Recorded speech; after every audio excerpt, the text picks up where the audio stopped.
ये वीडियो है भाई महा कंपैरिजन, क्योंकि हमारे पास यहाँ पे तीन स्मार्टफोन है। एक तरफ है S25 अल्ट्रा, एक तरफ है सैमसंग गैलेक्सी S24 अल्ट्रा और एक तरफ है गैलेक्सी S23 अल्ट्रा। ये है भाई ultra comparison of ultra devices. और मैं ना ये वाले डिवाइसेस के ऊपर कंपैरिजन इसलिए बना रहा हूँ क्योंकि मैंने रिसेंटली देखा कि जो S24 अल्ट्रा उसका रेट काफी ज्यादा कम हो गया है और वो भी ऑफिशियली इस टाइम पर सैमसंग बेच रहा है। देन अगेन यहाँ पे S25 अल्ट्रा का भी रेट कम हो चुका है और S23 अल्ट्रा भी बहुत केपेबल डिवाइस है। तो मैंने सोचा भाई तीनों को एक साथ भिड़ाते हैं। ये वाली वीडियो मैं पिछले कुछ टाइम से भाई प्लान कर रहा था, बट अब फाइनली इसका समय आ चुका है आप लोगों को बताने का कि भाई इनमें से कौन सा फोन आप लोगों के लिए बढ़िया है। और अगर आप लोग इस टाइम पर सैमसंग के फोन में पैसा इन्वेस्ट करते हो तो क्या आप लोगों को एक अच्छे रिटर्न दे पाएगा आगे जाके, क्योंकि हम लोग इजीली भाई 1 लाख रुपए का जब फोन खरीदते हैं तो उसको चलाते हैं करीब करीब 1 से लेकर 1.5 साल, जो हमारे जैसे कंज्यूमर होते हैं। बट जो ज्यादा रईस है भाई फिर वो तो 2-3 महीने में चेंज कर लेते होंगे, उनकी बात अलग है। अगर आप लोग भाई मेरी तरह एक लॉन्जिविटी वाले कस्टमर जो लंबे समय तक फोन को चलाते तो आज ये वाली वीडियो आप लोगों के लिए बहुत स्पेशल है, क्योंकि मैं इस वीडियो के अंदर आपको पैसे भी बचवा दूंगा और आपको बेस्ट डील भी बता दूंगा कौन सा फोन बढ़िया है हर एक चीज को कंपेयर करके। तो स्टार्ट करते हैं इस वीडियो को। बट ऐसे धमाकेदार कंपैरिजन आपको हमारे चैनल पे ही मिलते हैं, तो यार जल्दी से चैनल को सब्सक्राइब कर लो। 8 लाख की फैमिली जल्दी कंप्लीट करते हैं। और ये वाली वीडियो के ऊपर हम लोग एम रख रहे हैं भाई यहाँ पे 200 कमेंट्स का। जितने भी पहले 200 कमेंट्स आएंगे उन सभी को मैं हार्ट दूंगा, जल्दी करवा देना। तो सबसे पहली चीज भाई इस वीडियो के अंदर होगी भाई प्राइसिंग इन सभी फोन की। तो देखो मैं ना इन सभी फोन्स को ना एक आपको सेकंड हैंड रेट भी बता दूंगा और ऑफिशियल ओरिजिनल रेट भी बता दूंगा। सेकंड हैंड रेट में इसलिए बता रहा हूं क्योंकि आप लोग इस टाइम पर S23 अल्ट्रा नया नहीं खरीद सकते हो। कुछ सेलर्स के पास होगा बट वो रिकमेंडेड नहीं है कि आप लोग इस फोन को नया खरीदो, क्योंकि ये बहुत ज्यादा महंगा आप लोगों को मिलेगा। वहीं पे जहां तक रही बात देखो इस वाले फोन की रिफर्बिश प्राइस की, तो ये S23 अल्ट्रा आप लोग को मिल जाएगा अराउंड 52,000 रुपीज का कैशबैक पे। इस टाइम पर ये रेट चल रहा है, इस टाइम पर उसका जेनेरिक रेट लेके चल रहा हूं। S24 अल्ट्रा इस टाइम पर रिफर्बिश अगर देखने जाते तो 57,999 का है। अगर आप लोग उसका नया खरीदते तो अराउंड 72-73,000 का पड़ रहा था। वहीं पे इस टाइम पर S25 अल्ट्रा आप लोग ऐसे सेकंड हैंड मार्केट में जाते लेने तो 80 से लेके 85,000 के बीच में पड़ जाएगा। और आप लोग नया लेते तो 1,05,000 रुपए आप लोग इस वाले फोन के लिए देने पड़ेंगे। यहाँ पे आप देख सकते हो कंपैरिजन है वो एक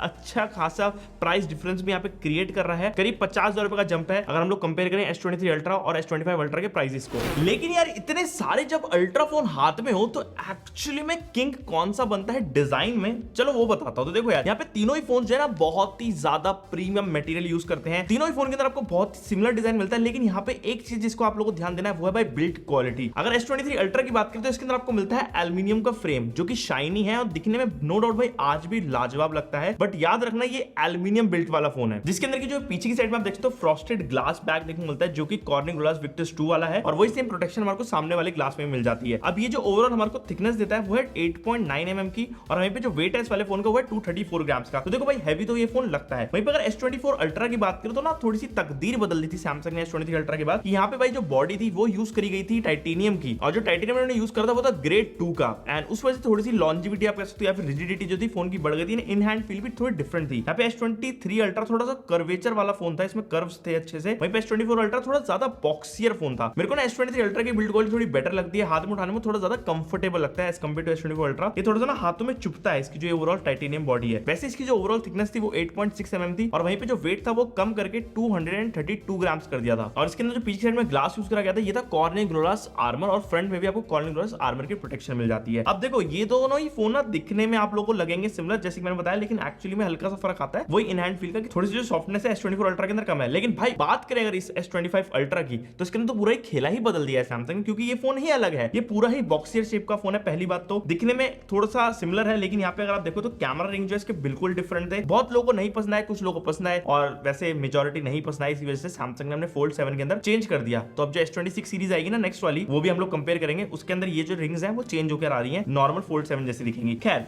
यहाँ पे जो रिंग्स हैं इसको अगर हम लोग साइड कर दे तो टाइटेनियम जो इसमें यूज हुआ है वो ग्रेड 5 का लगाया है सैमसंग ने, तो ऑब्वियसली ग्रेड 2 से बेटर वाला टाइटेनियम यूज हुआ है। वहीं पे जो ओवरऑल थिकनेस है फोन की वो भी 8.2 mm हो गई है। बट पता है क्या, एक चीज जो मैंने रियलाइज करी हुई है कि कर्वेचर की वजह से और सैमसंग के जो बाकी के फोन पुराने वाले थोड़े से कर्वी रहे थे उनका जो ओवरऑल थिकनेस है वो कम लगती है as compare to S25 ultra. तो अगर आप साइड बाय साइड देखोगे तो नो डाउट S25 अल्ट्रा कम है, लेकिन अगर बहुत ध्यान से देखोगे तो जो इन हैंड फील है वो S23 अल्ट्रा और S24 अल्ट्रा की ज्यादा बेटर है S25 अल्ट्रा के कंपैरिजन में। तो अगर आप लोग हाथ में उठाओगे ना तो ये बहुत ही बॉक्सियर सा फोन लगेगा जो आजकल के टाइम पे ज्यादातर फोन होते हैं। इसके अंदर आपको कोई भी ऐसी अलग फील नहीं आएगी। अगर 20,000 कोई बॉक्सियर फोन उठा लो और इसको उठा लो तो लगेगा हाँ सिमिलर सा है। गाली मत देना इस बारे में, मेरे को मैं समझा नहीं पा रहा हूँ शायद, लेकिन हाँ ये फर्क है यार। देखो मेरे को पर्सनली लगा तो मैं इसलिए बता पा रहा हूँ ये चीज। बट वेट जो था सैमसंग ने सबसे बड़ा चेंज किया जो कि था एट 218 ग्राम, ऑलमोस्ट 14 ग्राम कम कर दिया भाई इस वाले फोन फोन को, तो नो डाउट भाई थोड़ा सा हल्का तो हो गया था। एक चीज तो मानने वाली ये है कि भाई ये तीनों ही फोन बड़े हैं, ये पहले ही दिमाग में लेके चलना। अगर आप लोग इन तीनों फोन को कैरी कर रहे हो, अगर आपको कॉम्पैक्ट फोन यूज करने की आदत है, आप लोगों को पता चलेगा जब आप लोग उनको अपनी जेब में डालोगे, हाँ भाई भारी भरकम फोन हमने अपनी जेब में रखा हुआ है, ये अपने दिमाग में सोच के चलना। बाय द वे यहाँ पे जो S25 अल्ट्रा का ये बैक पैनल है, ये भी अगेन फ्रॉस्टेड लुक देता है, मैट फिनिश है। मैट फिनिश मेरे को बढ़िया लगती है सैमसंग की सीरीज के अंदर। खैर इसमें जो ग्लास यूज करा गया है कॉर्निंग ग्लास विक्टस 2 है और फ्रंट में इसमें कॉर्निंग ग्लास आर्मर 2 की प्रोटेक्शन मिलती है, जो कि ऑब्वियसली बेटर है। और ये जनरेशन वाइज देखो चेंज होती जाती है। इस टाइम पर S25 अल्ट्रा बॉस है, लेकिन अभी थोड़े टाइम के अंदर S26 अल्ट्रा आ जाएगा, उसके अंदर और चीजें इंप्रूव होकर आ जाएंगी। और जहां तक एक बात देखो बटन प्लेसमेंट की, तो तीनों फोन का बटन प्लेसमेंट बिल्कुल सिमिलर टाइप पे है। अगर आप देखो पावर बटन नीचे, वॉल्यूम रॉकर ऊपर, और ये ना मेरे को इतना ज्यादा ऐसे दिमाग में बैठ चुका है, जैसे मैं सैमसंग को अल्ट्रा फोन उठाता हूँ, कोई भी सीरीज फोन उठाता हूँ, मुझे पता है भाई ओहो वॉल्यूम रॉकर यहाँ है, पावर बटन यहाँ है। यही होता है जब लॉन्जिविटी बनती है किसी ब्रांड की एक ही डिजाइन को लेके। आईफोन जैसे सस्टेन करता है, वही सेम सैमसंग करने की कोशिश कर रहा है। खैर अगर आप नीचे देखो तो सेम आपको टाइप सी का पोर्ट देखने मिल जाता है। वर्जन थोड़े से डिफरेंट आगे चल के आपको बताऊंगा। सिम ट्रे भी अगर आप देखोगे ध्यान से तो भाई सेम ही जगह पे है तीनों ही फोन के अंदर, जो कि अगेन सही लगता है। और वहीं पे अगर आप लेफ्ट साइड में देखो तो S Pen, यस गाइस यहाँ पे हमारे को तीनों ही फोन के अंदर S Pen आता है। S Pen की जो ओवरऑल कनेक्टिविटी है यहाँ पे S25 अल्ट्रा के अंदर ब्लूटूथ के साथ नहीं है, और बाकी दोनों फोन के अंदर ब्लूटूथ वाला मिल जाता है, जिससे कि आप लोग इस वाले S Pen को अगर निकालते हो, मान लो S24 अल्ट्रा में, मैं तो S25 अल्ट्रा का निकाल रहा हूँ, इसके थ्रू ना आप लोग एयर कमांड यूज कर सकते हो S24 एंड S23 अल्ट्रा में, जबकि S25 अल्ट्रा के अंदर ब्लूटूथ कैपेबिलिटीज नहीं आती हैं, तो इसके अंदर वो चीज नहीं चलती। बट स्टिल भाई अल्ट्रा फ्लैगशिप के अंदर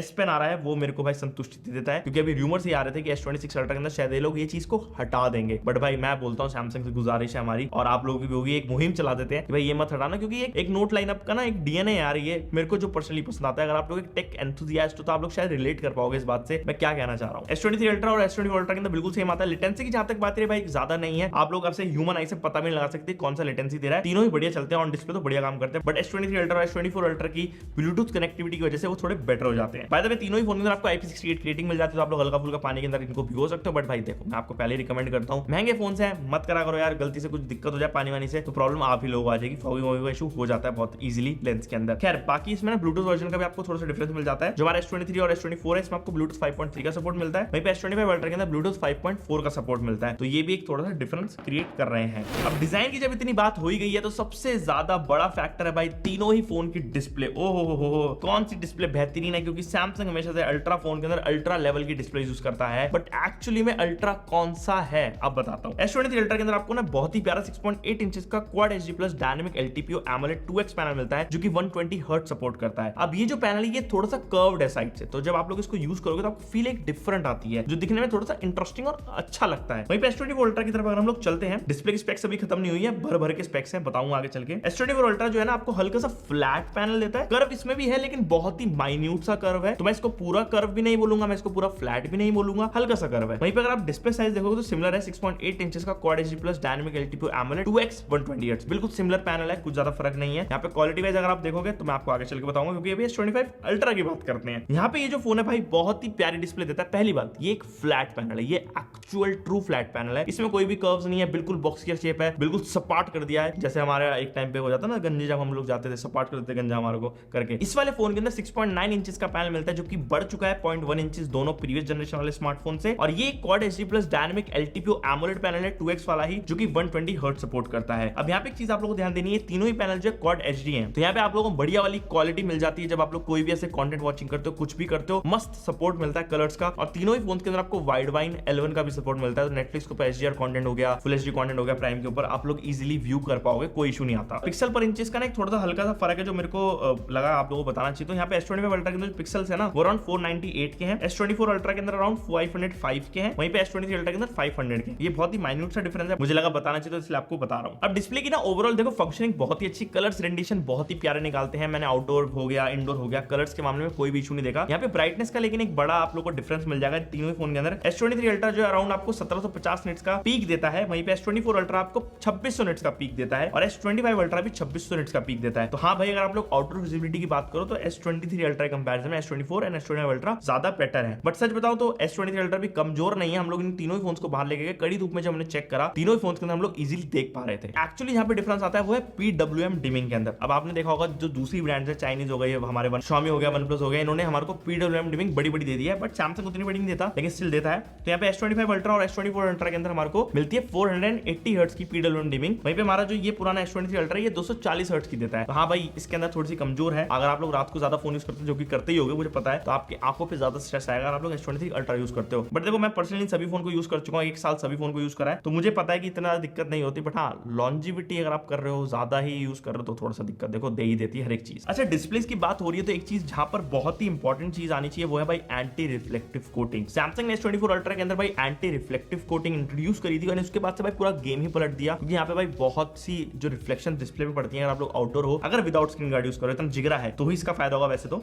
और उसके बाद ना आपकी बहुत सी जो इतनी भी रिफ्लेक्शन पड़ेंगी कट आउट हो जाती है। ये दोनों चीजें हमारे को दोनों ही S25 अल्ट्रा S24 अल्ट्रा मिल जाती हैं, बट S20 अल्ट्रा के अंदर ये चीज हमारे को नहीं मिलती, तो इसको थोड़ा सा पीछे करना पड़ेगा डिस्प्ले के मामले में। हमारी ये दोनों डिस्प्ले बेस्ट है। और अगर आपको थोड़ा सा कर्वेचर चाहिए तो S24 अल्ट्रा बेटर है, फ्लैट चाहिए तो S25 अल्ट्रा बेटर है। बाकी तीनों ही फोन कंटेंट वॉचिंग के अंदर तो देखो बिल्कुल भी पीछे नहीं है, मस्त मजा आता है, चाहे कोई सा ही फोन उठा लो। अच्छा, बात कर लेते हैं सिक्योरिटी की, किस तरीके से हम लोग फोन के अंदर एंटर कर सकते हैं। तो तीनों ही फोन के अंदर हमारे को अल्ट्रासोनिक फिंगरप्रिंट सेंसर देखने को मिल जाता है, जो कि 3D सोनिक Gen 2 है। और वैसे तो सिमिलर सेंसर है, लेकिन यहाँ पे S24 अल्ट्रा के अंदर हल्का सा हार्डवेयर के अंदर चेंज करा गया था, जिससे कि थोड़ा बेटर हो गया था। और वही same carry forward S25 ultra के अंदर किया गया था। लेकिन अगर आप लोग स्पीड में देखोगे तो ज्यादा बड़ा फर्क नहीं लगता, बिल्कुल सिमिलर चलती है। बट हाँ, अल्ट्रासोनिक ना मेरे हिसाब से बढ़िया सेंसर होते हैं भाई। ये चाहे आपके हाथ में पानी लगा हो, घी लगा हो, कुछ लगा हो, या आराम से फोन को खोल देते हैं, चाहे डिस्प्ले बंद भी हो तो भी खुल जाते हैं फोन। अब इसी के चलते एक्स्ट्रा फीचर्स की हम लोग थोड़ी सी बात कर लेते हैं। तो देखो, डिस्प्ले के बाद हमारा सबसे इंपॉर्टेंट चीज आती है स्पीकर। तीनों ही फोन के अंदर हमारे को बढ़िया वाले स्टीरियो स्पीकर का सेटअप मिल जाता है। एंड एक बार आप लोग क्वालिटी सुना, आपको खुद समझ आ रहा है क्या कि क्या फर्क है, मैं बताऊंगा उसके बाद।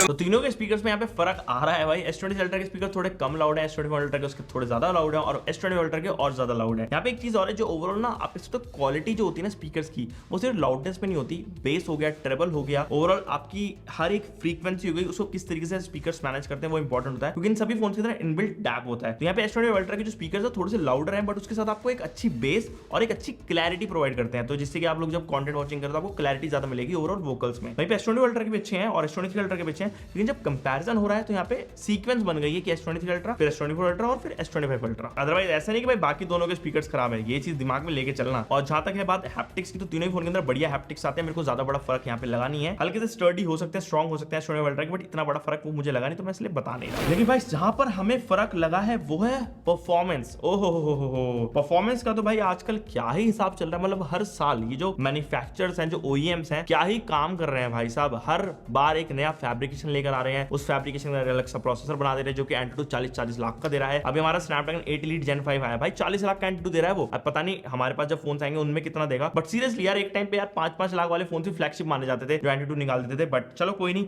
वो बातें साइड करते हैं। अगर बात करें S23 अल्ट्रा की, तो इसमें आता है Qualcomm Snapdragon 8 Gen 2 4nm based made for Galaxy chipset. हल्की सी क्लॉक स्पीड इसकी ऊपर रहती है, बाकी LPDDR4X रैम हो गई और UFS 4.0 की स्टोरेज मिल जाती है। अगर आप लोग आज के हिसाब से देखोगे तो भाई नो डाउट इसके फीचर्स एंड ओवरऑल चीजें बहुत तगड़ी हैं।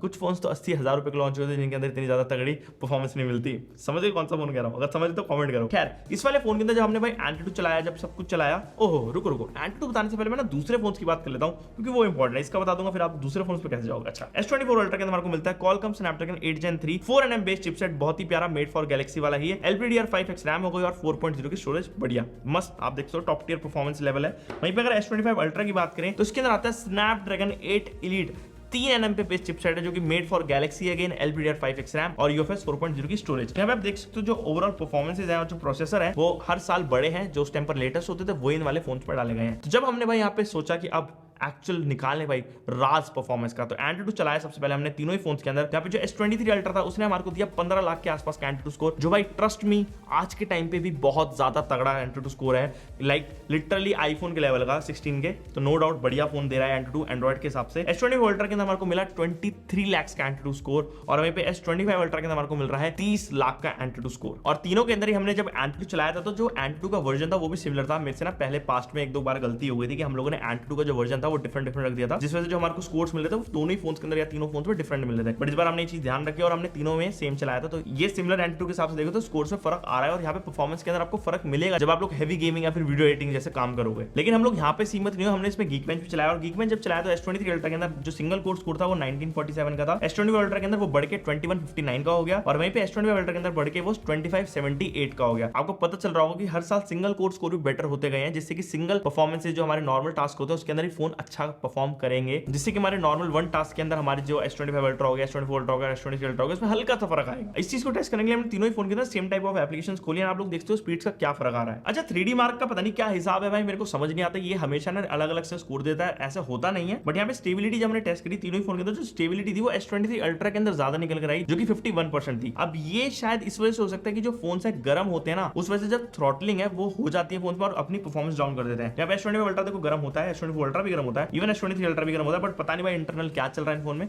तो 3D मार्क का स्कोर थोड़ा सा वियर्ड था, पता नहीं क्यों यार। और हाँ, स्टोरेज टेस्ट हमने तीनों ही फोन के अंदर जब रन करा, इवन तो तीनों फोन में UFS 4.0 की स्टोरेज मिल रही है, लेकिन हमारे को जो स्पीड्स मिल रही है वो S25 अल्ट्रा के अंदर ज्यादा है, कमिंग एट 1,88,000। वैसे गेमिंग की बात भी करना सबसे ज्यादा इंपॉर्टेंट होता है, मुझे पता है भाई आप लोग गेमिंग के चार्ट हो, तो तीनों ही फोन जो 120 FPS की BGMI चला लेते हैं। तीनों ही फोन के अंदर मेरे को कोई भी लैग्स नहीं मिले हैं, बहुत ही प्यारी गेमिंग करवाते हैं। और हाँ, ये तीनों फोन गर्म भी हो जाते हैं इस दौरान, तो आप लोग देख लेना, हल्का सा थर्मल बेटर मुझे S25 अल्ट्रा के लगते हैं। इतनी सारी बातें हम लोगों ने कर ली हैं, बट अब टाइम आ चुका है कैमरास की बात करने का। अल्ट्रा फ्लैगशिप कैमरा किसके हैं इन तीनों ही फोन में से? देखो भाई, सैमसंग हमेशा से हर बार अपनी फ्लैगशिप के अंदर best of the best camera देता आया है, और कैमरा के अंदर कहीं ना पेरिस्कोप लेंस हो गया, अल्ट्रा वाइड हो गया, उसमें चेंजेस भी करें। लेकिन भाई 2025 में अल्ट्रा फोन लेने का अगर प्लान है, कैमरास कौन से अल्ट्रा है बताता हूं। S23 अल्ट्रा से स्टार्ट करते हैं स्पेसिफिकेशन से। तो यहाँ पे जो मेन सेंसर मिलता है 200 मेगापिक्सल का है, 10 मेगापिक्सल का 3x टेलीफोटो लेंस आता है, 10 मेगापिक्सल का पेरिस्कोप लेंस आता है, और 12 मेगापिक्सल का अल्ट्रा वाइड लेंस आता है इस वाले फोन के अंदर, जो कि 120 degree of field of view support करता है। S24 अल्ट्रा की बात करें तो इसमें आता है 200 मेगापिक्सल का मेन सेंसर, 10 मेगापिक्सल का 3x टेलीफोटो लेंस, 50 मेगापिक्सल का 5x पेरिस्कोप लेंस, और 12 मेगापिक्सल का यहाँ पे 120 डिग्री फील्ड वाला अल्ट्रा वाइड सेंसर मिलता है। तो आपको यहाँ पता चल जाएगा जो हमारा पेरिस्कोप लेंस है वो यहाँ पे S24 अल्ट्रा के अंदर बेटर हो गया as compare to S23 ultra. लेकिन अगर बात करें S25 अल्ट्रा की, तो यहाँ पे 200 मेगापिक्सल का मेन सेंसर है, 10 मेगापिक्सल का 3x टेलीफोटो है, 50 मेगापिक्सल का 5x पेरिस्कोप लेंस है, और 50 मेगापिक्सल का अल्ट्रा वाइड सेंसर आता है। तो यस, यहाँ पे अल्ट्रा वाइड सेंसर इंप्रूव हो गया प्रीवियस जनरेशन से। बट एक्चुअली में क्वालिटी के अंदर क्या फर्क है, तो चलो यार बाहर लेके चलता हूँ और आपको विस्तार में समझाता हूँ। हमने इन तीनों ही फोन से अलग अलग सिनेरियोस के अंदर फोटोज क्लिक करी, और मैंने यही चीज रियलाइज करी कि जो कलर टोन है ना तीनों ही फोन के अंदर लगभग सिमिलर, लेकिन जो डिटेल्स है ना वो भाई दिखती है यहाँ पे कि S23, S24 और S25 अल्ट्रा के अंदर फर्क दे रही है। S25 अल्ट्रा थोड़ी ज्यादा शार्पर फोटोज निकालता है। वहीं पे अगर डायनेमिक रेंज की बात करें तो भाई कभी कभी ऐसा होता है कि S24 अल्ट्रा के अंदर बेटर आ जाती है, कभी कभी S25 अल्ट्रा में बेटर आ रही थी, और कभी कभी तो भाई S23 अल्ट्रा के अंदर बेटर आ रही थी। एंड इस वाली फोटोज में S23 अल्ट्रा ने देखो कितनी डल फोटो क्लिक करी, वहीं पे S24 और S25 अल्ट्रा की फोटो कितनी ज्यादा ब्राइट है। और बाकी नाइट के अंदर बहुत बड़ा फर्क ये है कि भाई हमारा जो S25 अल्ट्रा है वो ज्यादा क्लीनर और शार्पर इमेज निकाल के दे रहा है। चाहे आप लोग पोर्ट्रेट के अंदर क्लिक करो या फिर जूम के अंदर क्लिक करो, S25 अल्ट्रा की फोटो ज्यादा बेटर आ रही है। जैसे कि यही वाला शॉट देख लो, इसके अंदर भाई आपको क्लैरिटी पता चल जाएगी, जो शार्पनेस है S25 अल्ट्रा के कैमरा के अंदर कितनी ज्यादा निकल कर आ रही है। जबकि मुझे पर्सनली ऐसी उम्मीद नहीं थी कि S24 अल्ट्रा के कैमरा इस तरीके परफॉर्म करेंगे। अब पता नहीं ऐसा क्यों हो रहा है। इस वाली फोटो के अंदर नॉर्मली आपको S24 अल्ट्रा की फोटोज पसंद आएंगी, लेकिन अगर आप ध्यान से देखोगे तो जो हमारी डायनेमिक रेंज और जो ओवरऑल शेडोज और हाइलाइट्स को मैनेज करा गया ना, वो S25 अल्ट्रा के अंदर अच्छे से हुआ है। एंड बिल्कुल लो लाइट के अंदर यहाँ पे आप देख सकते हो जो हमारा फेस है S25 अल्ट्रा के अंदर ज्यादा शार्प है। एंड सेल्फीज का जो फील्ड ऑफ व्यू था ना भाई वो काइंड ऑफ सिमिलर था तीनों ही फोन के अंदर, और टोन भी मेरे को लगभग सिमिलर सी लगी। बस हमारा S25 अल्ट्रा थोड़ी ज्यादा येलोइश टोन दे रहा था, ज्यादा बड़ा फर्क नहीं था। लेकिन अगर हम लोग भाई रात के टाइम पे यहाँ पे 100x जूम करके देखते हैं बिल्डिंग की लाइट्स में, तो आप देख सकते हो यहाँ पे क्या फर्क आता है तीनों ही फोन्स के अंदर। 100x जूम के बाद भाई तीनों ही फोन बिल्कुल ही खराब कर देते हैं। और अगर आप लोग ये वाला अल्ट्रा वाइड शॉट देखोगे ना लो लाइट के अंदर, तो नीचे की साइड में जो खोखा सा बना है उसके अंदर आप ध्यान दोगे तो हमारे को दिख रहा है S25 अल्ट्रा के अंदर कि क्या लिखा है, जबकि दोनों ही बाकी फोन के अंदर नहीं पता चल रहा कि क्या लिखा है। प्लेस चल रहा हूँ तो कुछ ये स्टेबलाइजेशन मिलती है हमारे को इन सभी फोन के अंदर, और ये भाई कुछ इस तरीके से हाईलाइट कंट्रोल करता है फोन। आपको कौन सा ज़्यादा बढ़िया लग रहा है आप बता सकते हो। ये तीनों ही फ़ोन के भाई बैक कैमरे की वीडियोस हैं, और हम लोग लेंस से शिफ्ट कर सकते हैं। देखिए लेंस शिफ्ट कर लिया हमने S24 अल्ट्रा के अंदर, लेकिन S23 अल्ट्रा के अंदर 4K 60 FPS वीडियो के अंदर आप लोग लेंस शिफ्ट नहीं कर सकते। एंड ये कुछ क्वालिटी इनके फ्रंट फेसिंग कैमरा से 4K 60 FPS में वीडियो रिकॉर्ड हो रही है, आप लोगों को पता चला किसी क्वालिटी किस तरीके की है। एंड अगर मैं नॉर्मली चलता तो आपको स्टेबलाइजेशन का भी अंदाजा हो जाएगा। पता नहीं S23 अल्ट्रा की वीडियो मेरे को ऐसे व्यू फाइंडर के अंदर ज़्यादा बेटर लग रही है, क्योंकि जो हाईलाइट्स अच्छे से कंट्रोल कर पा रहा है, जबकि S25 अल्ट्रा बहुत ज़्यादा वियर्ड सी वीडियो यहाँ पे निकाल रहा है, पता नहीं क्यों ऐसा हो रहा है। और वहीं पर अगर हम लोग ऑपोजिट चले जाए सनलाइट की, तो आप लोग कुछ इस तरह की वीडियो मिलती है S25, S23 and S24 ultra से। इसकी बढ़िया लग रही है, फील्ड ऑफ व्यू लगभग मेरे को सिमिलर लग रहा है इन तीनों ही फोन का। इस टाइम पर जो वीडियो रिकॉर्ड हो रही है तीनों ही कैमरा के 4K 60 FPS आप लोगों को पता चल जाएगा यहाँ पे किस तरह की क्वालिटी आ रही है ह्यूमन स्किन टोन्स की, क्योंकि मैंने आपको दूसरी फुटेज तो दिखाई दी थी। वहीं पर अगर हम लोग शिफ्ट करते हैं, जैसे मान लो अगर इस तरफ से सनलाइट आती है ना, हम लोग थोड़ा सा शैडो वाले पार्ट में जाते हैं तो कुछ इस तरह की क्वालिटी हो जाती है, आप लोगों को पता चल जाएगा, अंदाजा हो ही जाएगा। और पीछे की साइड में इस टाइम पर हमारे LED लाइट्स हैं, तो हल्का सा डिफरेंट फील आना चाहिए। और मेरे को लगता है हर एक फोन जो इस टाइम पर डायनेमिक रेंज को डिफरेंट तरीके से मैनेज कर रहा होगा। वैसे कौन सा ज़्यादा बढ़िया है आप लोगों को समझ आ रहा है, ये वाली चीज़ हम लोग स्टूडियो जाके चेक तो कर ही लेंगे। चलो भाई, आ चुके हैं कैमरा टेस्ट करके तीनों ही फोन्स का। आप लोगों को पता चल चुका होगा, हर एक चीज बता दी हमने, वीडियो के बारे में बता दिया है। अब बात करते हैं भाई सॉफ्टवेयर की। तो तीनों ही फोन के अंदर आपको भाई One UI 8 का सपोर्ट मिल जाता है यहाँ पे। और हाँ, लॉन्जिविटी की अगर बात करें तो S23 Ultra 4 साल के मेजर अपडेट देता है और 1 साल का सिक्योरिटी एक्स्ट्रा अपडेट देता है। तो ओवरऑल 5 साल के इसमें अपडेट्स मिलते हैं। S24 Ultra के अंदर आपको 7 साल के मेजर अपडेट्स मिलेंगे और 7 साल के सिक्योरिटी अपडेट्स मिलेंगे। तो यहाँ पे भाई बढ़ चुके थे अपडेट्स वाले फोन के अंदर, और सेम आपको S25 Ultra में मिल जाता है। सैमसंग एक चीज अच्छी की सैमसंग अपने फोन्स को जितने लेटेस्ट होते हैं उनको लेटेस्ट अपडेट देता रहता है जल्दी जल्दी। तो यहाँ पे आपको S25 Ultra के अंदर बढ़िया वाले लेटेस्ट अपडेट मिलते रहेंगे। वैसे तीनों ही फोन की लॉन्जिविटी भाई बरकरार है, लंबे समय तक चलेंगे, कोई दिक्कत नहीं है। और Galaxy AI भी तीनों ही फोन के अंदर अब आ चुका है, जो कि S24 Ultra के अंदर इंट्रोड्यूस करा गया था सबसे पहले, बट उसके बाद सभी फोन के अंदर रोल आउट हो गया था वो। S24 Ultra के अंदर आपको Galaxy AI मिलता है, हमारे S23 Ultra के अंदर भी Galaxy AI मिलता है, और तीनों ही फोन के अंदर हमारे को जनरेटिव एडिट भी मिल जाता है। तो यहाँ पे ज्यादा बड़ा फर्क नहीं है। देखो UI के अंदर UI बिल्कुल सेम है, One UI 8 का भी सपोर्ट आपको तीनों ही फोन के अंदर मिल जाएगा, और तीनों सेम ब्रांड से आ रहे, तो UI का ज्यादा बड़ा फर्क यहाँ पे आता भी नहीं है। और तीनों के अंदर आपको Samsung Pay हो गया, सर्कल टू सर्च हो गया, Samsung Knox सिक्योरिटी हो गई, ये सब मिल रही है। तो टेंशन मत लेना, फ्लैगशिप एक्सपीरियंस ही मिलेगा, कोई दिक्कत नहीं है उसके अंदर। रही बात देखो बैटरी की, तो तीनों ही फोन के अंदर आपको 5000 mAh का सेल मिल जाता है, और तीनों के अंदर आपको 45 वॉट्स की चार्जिंग का भी सपोर्ट मिलता है, और 15 वॉट की ची वायरलेस चार्जिंग सपोर्ट करते हैं, और 4.5 वॉट्स की रिवर्स वायरलेस चार्जिंग सपोर्ट करते हैं। अब देखो ओवरऑल बैटरी में बोलूंगा एक की बेटर ऐसा कुछ नहीं है, ऑप्टिमाइजेशन के ऊपर फर्क आता है। S24 Ultra थोड़ा सा बेटर ऑप्टिमाइज है, तो इसलिए थोड़ी ज्यादा बैटरी निकाल देता है, बट अभी के हिसाब से इस टाइम पर ना मेरा S24 Ultra भी ज्यादा बैटरी नहीं निकाल रहा है। अगर आपने मेरा बैटरी टेस्ट देखा तो आपको उसमें पता चल गया होगा। S25 Ultra हमारा लास्ट में आया था बहुत, तो ये मैं बैटरी के बारे में ज्यादा कुछ नहीं बोल सकता, क्योंकि अभी Samsung ऑप्टिमाइजेशन थोड़ी सी अलग चल रही है। तो मेरे हिसाब से यार देखो ओवरऑल अगर आप देखो तो S23 Ultra जो है ना, मैं अगर कंक्लूड करूं अपनी बात को, तो काफी तगड़ा फोन है, और अभी के हिसाब से ये फोन लेने लायक है यार। अगर आपको ये फोन 45,000 रुपए आसपास मिल जाए तो भाई आंख बंद करके लेना, बहुत ही क्रेजी फोन है। और S24 Ultra भी 70,000 के अंदर न्यू बहुत ही मस्त डील है। लेकिन हाँ, अगर आपको भाई बिल्कुल ही बेस्ट ऑफ बेस्ट देखना है, बिल्कुल लेटेस्ट फोन चाहिए, फ्लैट डिस्प्ले चाहिए, और आपको एक नया वाला फील चाहिए, तो आप लोग S25 Ultra ले सकते हो, इसके अंदर बढ़िया। लेकिन पैसे बचाओ, S24 Ultra या फिर S23 Ultra ले लो। अगर आपको नया मिल जाता है S24 या फिर S23, तो भाई आपके मस्त बल्ले बल्ले हो जाएगी। बाय द वे, कैसा लगा आप लोग हमारा ये महा कंपैरिजन, आप लोग हमें कमेंट सेक्शन में बता सकते हो। और अगर ये वाली वीडियो आप लोगों को पसंद है तो आप लोग लाइक कर सकते हो, चैनल सब्सक्राइब कर सकते हो, और मैं आपसे मिलता हूं नेक्स्ट वाली वीडियो के अंदर। Okay guys, bye bye.